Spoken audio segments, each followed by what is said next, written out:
مخافتتی بالتأمین بابی بلند گفتن آمین در تاش میاد بابی پس گفتن آمین کسافت همونجا بیچاره ترمذی عیال هم میاره کدام علما این حدیث قبول کردن کدام علما این حدیث قبول کردن اوه این فتنه نیست او سنت ترک کردن حکمش چیه با خیلی میگویی که سنت ترک کردن حکمش مزمینه کسی سنت پیغمبر را ترک کنه خوف اون میره که فرد از شفاعت پیغمبر محروم شد چی نباشه با آمین بلند نمیگه یک کسافت همون آمین بلند گفتن اومده است با آمین پس گفتنش هم اومده و خفض بیها صوته پیغمبر صداش پس کرد میگه اوه این گپا متخصص میفهمه اسپیشالیست تو بدبخت با هم یک براشور البانی خونده او قبل شده که میای دعوا میبرداری سنت بدعت گفته انا نیم چملوها اینا دنیا رسول الله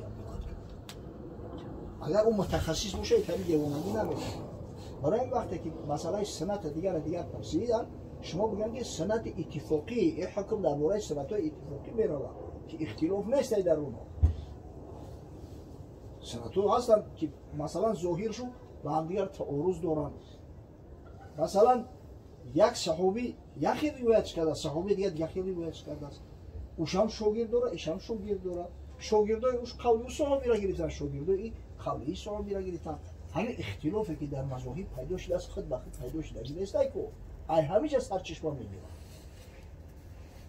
این هم یک چشمه آب اومد چند شوخه شید میگه یک چشمه سرچشمه چند شوخه شید هر شوخه ای جدا میرود جوی میشود دریا میشود کلان میشود میگه استا میرود هم بیا بحر میریزه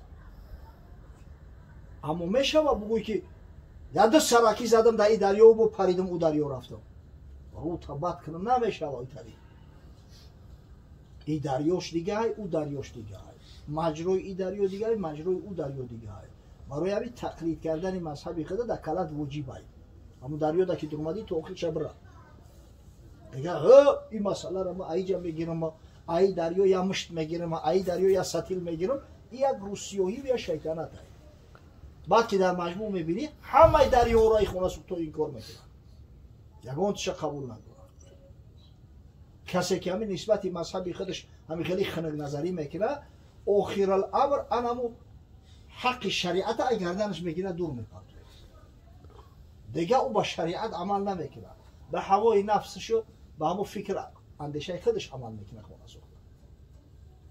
به غلطی خوابت برای که مثلا کشپالو خوابت برم در مذهب حنفی توراتت میشکنم و خیلی در نزد جمهور نمیشکست است کو میشوه نماز ما میخونم حالا که این با شریعت عمل کردن نیست این با متهمی عمل کردن نه با تنبلی عمل کردن نه شافعی مذهب تنش در تنه یا زنک بشکه خشش نتا تورات کنم خیلی در مذهب حنفی رو نمیشکنه کو وفقی مذهب حنفی میکنه نماز میخونم این علاقه تنبلی میشوه و ایرو بخشی و متهمی میشوه همین خاطر ممکن نیست اصلا بگیری علمای اسلام همین کار سخت معن کرده گیان وعید بسیار سخت کرده گیان که عاقبت این کار فتنه های خدا رحمت کنه علامه اقبال وقت به همون بزرگی و به همون دیدگاه و به همون جهانبینی که داشت اخیر الامر اومد تاکید کرد که راه آبار و که آن جمعیت است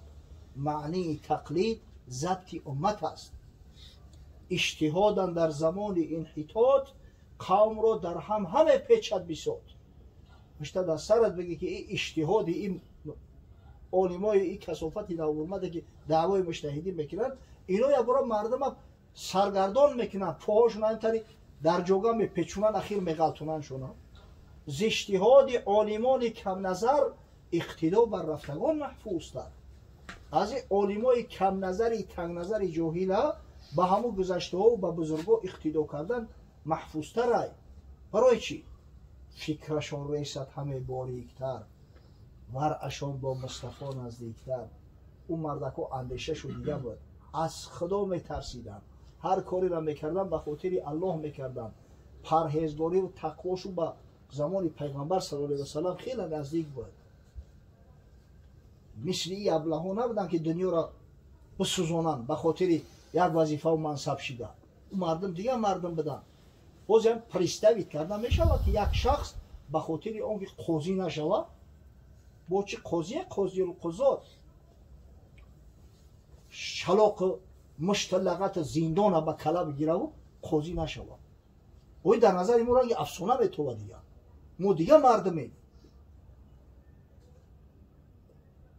برای همین به همون بزرگو تقلید کردن خیلی مقصد که سبکتر است برای مسلمان ها امینتر خدای تعالی حفظ میکنه که در تقلید مذهب مستحکم و مستقیم باشه، خیانت یا مذهب نکنه، پیروی مذهب باشه. چه صورت ما سعی کردیم که همین مغزک شب بیاریم به شما را برسونیم که همین یک خلاصه درست بکنه. کم فهمیده استی؟ برای چی همین گپا را گفته است؟ به خاطر آنکه با فریب یگان جاهل نخوریم. متاسفانه روز به روز سال به سال شماره همه عالمایی که سوال و جواب مردم اینا تا کنکریت نکرده میتونن کم شدیسته. این یکی می نویسن میتونه تا یه هفته کتاب میکوی را همه کرده میتونن. همه عالم کسی را میگن که سوالش میتن در همون محفل فیلفر جواب میگن. انا این را عالم میگن. متاسفانه این تاری عالم ها کمن. فلانی ای خیل فتوا آقای روی فلانی را بد کرد روش سیاه کرده. هزار یک کسی دیگر از آن همون مذهبی را که تو تقلید میکنی و مقلدی در همون مذهب حنفی پس گفتن آمین قبول کردن پس بلند گفتنش میگن کراهیت داره. برای چی در خونه تو با کراهیت نماز ادا میکرده؟ یک خیل بدبختش در کیسهش 20 پگان داره. هر مجلس ده یک پگانوش گذاشتن عالمای گذاشتن که یگان جای شک شبهه نیست که به حد اجتهاد رسیده بودن، اما هر کدومش هم مذهبی خودش تقلید کرده است. همین غزالی را شنیده اما چه دنیا را لرزونده بود. قسم به الله تا به امروز غیر مسلمان ها همش در پیشش شلپه سلیمت میکنن، حتی جوتا. همین مردک تا آخر حیات تقلید مذهب شافعی را یه نگذاشته است. نمیتونیست بگه که منم مجتهدم و من صاحب مذهبم. میدونی درجه و منزلت غزالی در کجا است؟ همین حتی امام نووی هم محدث بزرگ عالم بزرگ میگه لو محی جمیع العلوم لاستخرج من الاحیات. اگر همین تمام علم های زمان همه ای بین بروا همه همین علم را فقط با استفاده از همین احیاء علوم اصلا نوستنوید کده میشه. آن همین مردی بزرگ خودش اقرار کرده است. میگه در وقتی نوشتن احیاء علوم یگون مأخذ نگاه نکردم. میفهمید چی گفتنی گفتن؟ برای یک مقالچه میده را نوشتن 20 مأخذ همه گیری ادبیات گفته فلان صحیفه و 22 صحیفه. مردی خدا کتابی 5 مجلده احیاء علوم، همین کتاب با همین بزرگی که در اوجا هزارها آیه قرآن استفاده شدگی است، 10,000 حدیث، هزارها روایت صحابی و تابعین تبع تابعین. میگه در وقتی نوشتن همین احیاء علوم من به یگان مأخذ مراجعت کردگی نیستم. اینا تو همین درجه را علمش میده. میگه اون مردک تقلید مذهب تا آخر حیات ترک نکرده است. یک ابلهی که اوخی هیچی برا را نمیدونه. تقلید بدعتای تو بدعت خودتی ای ابله. همین حضرت علامه اقبال برای همه گفته است که اجتهاد در زمان انحطاط قوم را در هم همه پیچد بیساد. ز اجتهاد عالمان کم نظر اقتدا بر رفتگان محفوظ است.